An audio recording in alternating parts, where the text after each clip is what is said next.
सबको नमस्कार।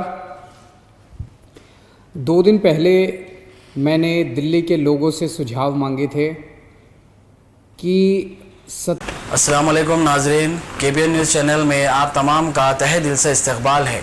आइए आज की अहम खबर पर नज़र डालते हैं। सबको नमस्कार। 2 दिन पहले मैंने दिल्ली के लोगों से सुझाव मांगे थे कि 17 तारीख को लॉकडाउन ख़त्म हो रहा है। 17 तारीख के बाद क्या लॉकडाउन ख़त्म कर देना चाहिए या लॉकडाउन में कुछ ढील देनी चाहिए? अगर ढील देनी चाहिए तो कितनी ढील देनी चाहिए? परसों शाम को मैंने सुझाव मांगे थे। एक ही दिन का टाइम था।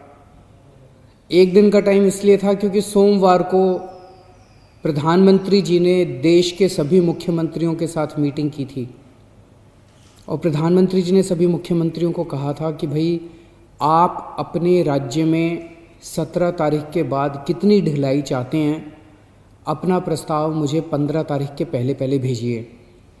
आज 14 तारीख है, हम आज शाम तक अपना प्रस्ताव भेजना चाहते हैं। सभी राज्य अपने अपने प्रस्ताव प्रधानमंत्री जी को भेजेंगे और फिर केंद्र सरकार निर्णय लेगी कि कहाँ कहाँ कितना कितना लॉकडाउन अलाउ करना है, दिल्ली के अंदर कितनी ढिलाई दी जानी चाहिए। ये हमसे सुझाव मांगे केंद्र सरकार ने। मैंने तय किया कि ये सुझाव किसी एसी कमरे के अंदर बैठ के नहीं होने चाहिए। जनता से पूछना चाहिए, एक्सपर्ट से पूछना चाहिए, डॉक्टर से पूछना चाहिए कि क्या होना चाहिए। इसीलिए मैंने परसों जनता से सुझाव मांगे। 24 घंटे का टाइम था। कल शाम को 5 बजे तक का टाइम था क्योंकि हमें भी टाइम चाहिए था पढ़ने के लिए। और 24 घंटे में आपको यकीन नहीं होगा जान के कि पौने 5 लाख व्हाट्सएप मैसेजेस आए हमारे पास, 10,700 ईमेल आए और 39,000 लोगों ने फ़ोन करके अपने सुझाव दिए। तो मोटे मोटे तौर पे 5 लाख से ज़्यादा सुझाव हमारे पास आए हैं। बहुत अच्छे अच्छे सुझाव लोगों ने भेजे हैं, काफ़ी क्रिएटिव सुझाव लोगों ने भेजे हैं। कुछ एक उसमें से मैं आपको बताना चाहता हूँ कि लोग क्या चाहते हैं, दिल्ली के लोग क्या चाहते हैं। क्या स्कूल खुलने चाहिए, कॉलेजेस खुलने चाहिए, एजुकेशनल इंस्टीट्यूशंस खुलने चाहिए? अधिकतर लोगों का कहना है कि अभी नहीं खुलने चाहिए, गर्मियों की छुट्टियों तक बंद रहने चाहिए, उसके बाद सोच सकते हैं। कुछ लोगों ने ये भी कहा कि खुलने चाहिए, लेकिन अधिकतर लोगों ने कहा कि स्कूल, कॉलेज, एजुकेशनल इंस्टीट्यूशंस गर्मी की छुट्टियों तक बंद रहने चाहिए। अधिकतर लोगों का कहना था होटल अभी नहीं खुलने चाहिए, लेकिन रेस्टोरेंट खोल दीजिए, खाने की होम डिलीवरी अलाउ कर दीजिए, टेक अवे अलाउ कर दीजिए कि लोग खरीद के और वहाँ से चले जाएं, वहाँ बैठ के ना खाएं। ऐसा कई लोगों का मानना था। लेकिन इस पे लगभग लोगों की सहमति है कि अभी बार्बर की शॉप, नाई की दुकान नहीं खोलनी चाहिए। उसमें काफ़ी ज़्यादा कांटेक्ट होता है, उससे कोरोना फैलने का डर रहता है। उसी तरह से spa, salon, cinema halls, swimming pools, इसमें अधिकतर लोगों ने कहा कि अभी फ़िलहाल ये नहीं खुलने चाहिए। लेकिन लोगों ने ये पूछा कि जी ये जो शाम को 7 बजे से सुबह 7 बजे तक आपने कहा है कि लोग अपने घर से बाहर नहीं निकलेंगे, इसका क्या लॉजिक है? कोरोना से इसका क्या लेना देना है? रात के वक्त इसको, शाम के वक्त लोग बाहर नहीं निकलेंगे, इससे क्या लेना देना है इसका कोरोना का? तो लोगों का कहना था कि ये वाली टाइम लिमिट नहीं होनी चाहिए। लेकिन इसके ऊपर सबका कहना है कि अभी बुजुर्गों को घर से नहीं निकलने देना चाहिए। जितने हार्ट पेशेंट्स हैं, दमे के मरीज़ हैं, शुगर के मरीज़ हैं, कैंसर वाले हैं, ऐसे लोगों के लिए कोरोना जानलेवा हो जाता है। सबका ये मानना है कि इन लोगों को एहतियात बरतने की ज़रूरत है। इन्हें घर से बाहर नहीं निकलना चाहिए, इन्हें घर के अंदर रहना चाहिए। ज़्यादा से ज़्यादा इनके ऊपर सख्ती होनी चाहिए। प्रेग्नेंट महिलाएं हैं, 10 साल से कम उम्र के बच्चे हैं। और एक चीज़, इस पे लगभग सबकी आम सहमति है कि जितना भी खोला जाए सोशल डिस्टेंसिंग कंपलसरी होनी चाहिए। और कई लोगों ने कहा है कि मास्क ना पहनने वालों पे सख्त फ़ाइन लगना चाहिए, उन पे सख्त कार्रवाई होनी चाहिए। मास्क पहनना कंपलसरी होना चाहिए। लोगों ने कहा जी पार्क में जाने की तो इजाज़त होनी चाहिए ताकि सुबह वॉक कर सकें। वॉक करेंगे तो हमारी इम्यूनिटी बढ़ेगी, एक्सरसाइज करेंगे, योगा करेंगे तो हमारी इम्यूनिटी बढ़ेगी। लोगों का ये भी कहना है, कई लोगों ने ट्रांसपोर्ट के ऊपर अपने सुझाव दिए हैं। उनका कहना है कि ऑटो रिक्शा और टैक्सी खुलने चाहिए। कुछ लोगों ने कहा कि एक ऑटो रिक्शा में 1 पैसेंजर अलाउड होना चाहिए, टैक्सी में केवल 2 पैसेंजर्स अलाउड होने चाहिए।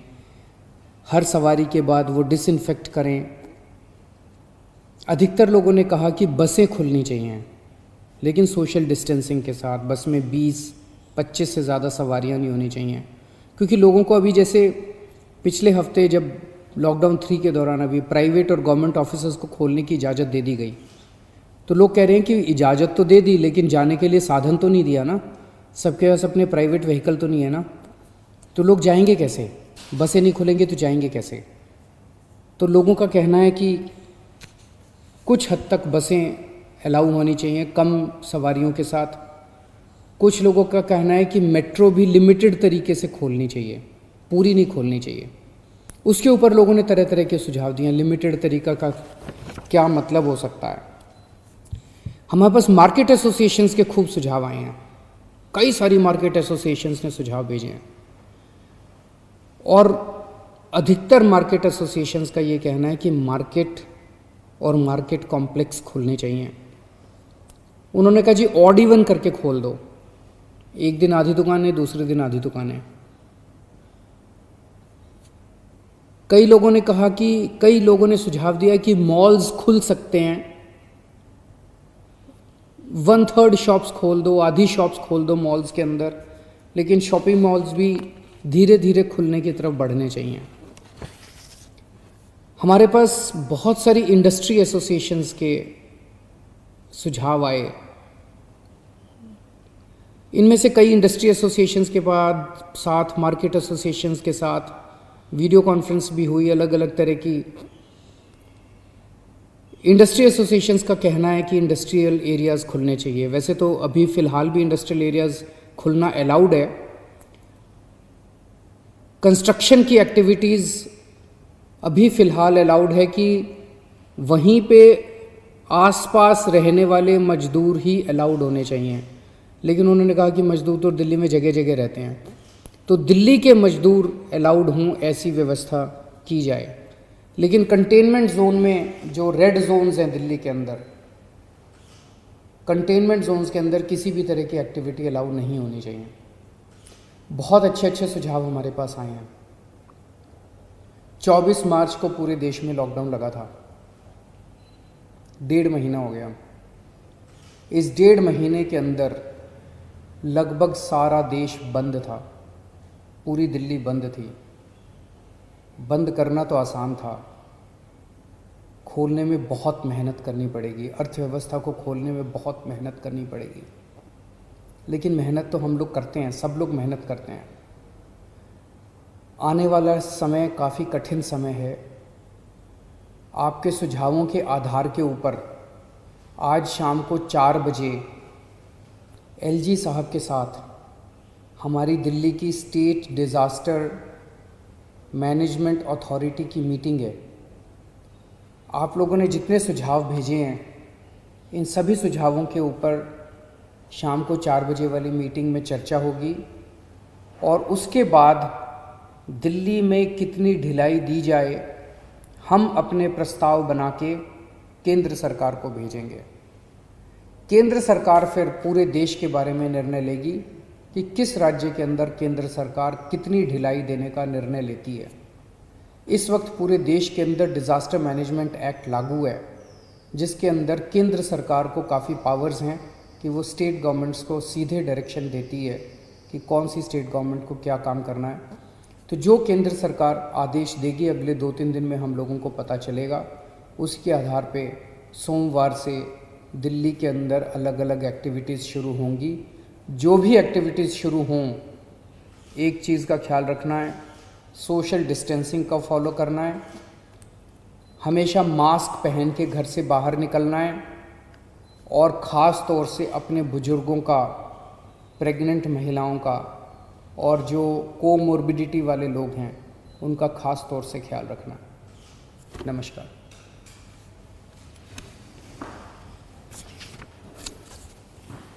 A1 टाउनशिप की एक और नई पेशकश। जहांगीर पीर दरगाह से 2 किलोमीटर पहले मल्टीनेशनल कंपनीज के करीब, जो कि बिल्कुल आबादी से लगा हुआ, बेंगलोर हाईवे से सिर्फ 5.5 किलोमीटर, बीटी रोड से लगा हुआ, तमाम डेवलपमेंट के साथ 5,50,000 में 100 गज का प्लॉट। A1 टाउनशिप में आपका ये छोटा सा इन्वेस्टमेंट आपका और आपके बच्चों का मुस्तकबिल बदल सकता है। आज ही तशरीफ लाएं और A1 टाउनशिप के इस प्रोजेक्ट से फायदा उठाएं। Office at pillar number 235 opposite fisheries department, Rajendra Nagar, Hyderabad. अगर आपने हमारे चैनल को अभी तक सब्सक्राइब नहीं किया है तो यहाँ पर रेड कलर का सब्सक्राइब बटन दिख रहा है, उसे क्लिक करें और हमारे चैनल को सब्सक्राइब कीजिए और साथ ही साथ बेल आइकन को भी क्लिक कीजिए, जिससे आपको ताज़ा अपडेट मिलती रहे।